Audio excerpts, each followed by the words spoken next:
വേടനെതിരെ പുറത്തു വന്നിട്ടുള്ള ഈ പീഡന പരാതി കേസിൽ സത്യാവസ്ഥ എന്താണെന്ന് അറിയാതെ പുറത്തു വരാതെ വേടനെ അനുകൂലിച്ചോ പ്രതികൂലിച്ചോ ഒരു കാര്യം പറയാൻ ആർക്കും വയ്യ.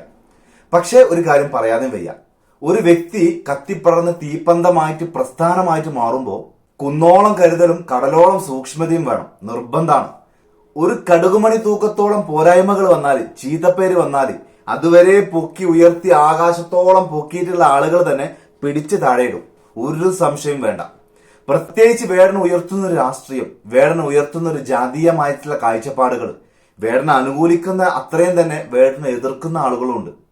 അപ്പൊ കടലോളം കരുതലും കടലോളം സൂക്ഷ്മതയും വെച്ച് പുലർത്തിയിട്ടില്ലെങ്കിൽ വേടൻ അല്ലാതെയാവും, വേടനെ ഒന്നും ഇല്ലാതെയാവും. വേടനെ തോളിൽ വെച്ച് കൊണ്ട് നടന്നിരുന്ന ആളുകൾ തന്നെ വേടനെ പിടിച്ചു താഴെയിടും. ഒരു സംശയം വേണ്ട. എന്തായാലും സത്യാവസ്ഥ പുറത്തു വരട്ടെ. തെറ്റ് ചെയ്തത് ആരാണെങ്കിലും ശിക്ഷിക്കപ്പെടണം.